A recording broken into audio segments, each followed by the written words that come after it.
बन्या प्रभावित मालकानगिरी स्थितिर समीक्षा करिसेंती मुख्यमंत्री मोहन माझी 7 दिन मध्य समस्त क्षयक्षतिर आकलन कर रिपोर्ट पठाइबाकू मुख्यमंत्री जिलापाल को निर्देश देइछंती। जिला परिषद सम्मेलन कक्ष में मालकानगिरी जिलापाल सहित जिलार विभिन्न विभाग अधिकारी सहित गुरुत्वपूर्ण बैठक करिसेंती।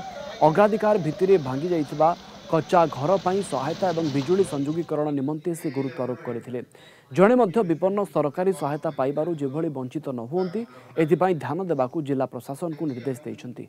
प्रबल वर्षारे जलवाहित रोग को प्रतिहत करने पर पर्याप्त परिमाण में विशुद्ध पानीय जल जोगाई देबाकू निर्देश देइछंती मुख्यमंत्री। बन्या समय लोकों सचेतन करने सहित जिला प्रशासन बन्या मुकाबला प्रस्तुत थिबारु जीरो कैजुआलिटी सहित विशेष क्षयक्षति होइनाही। ओड्राफ अग्निशम विभाग उद्धार कार्य प्रशंसा करिसेंती राजस्व मंत्री सुरेश पुजारी।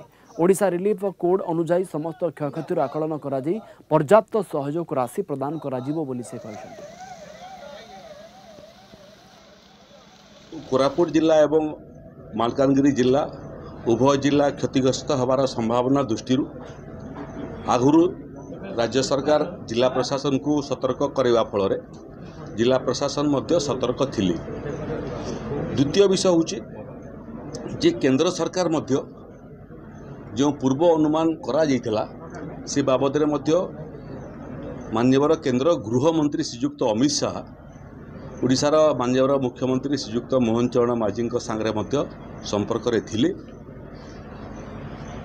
ओडिशा सरकारंकर गृह सचिव एवं केंद्र गृह सचिव मध्य संपर्क रे थिले।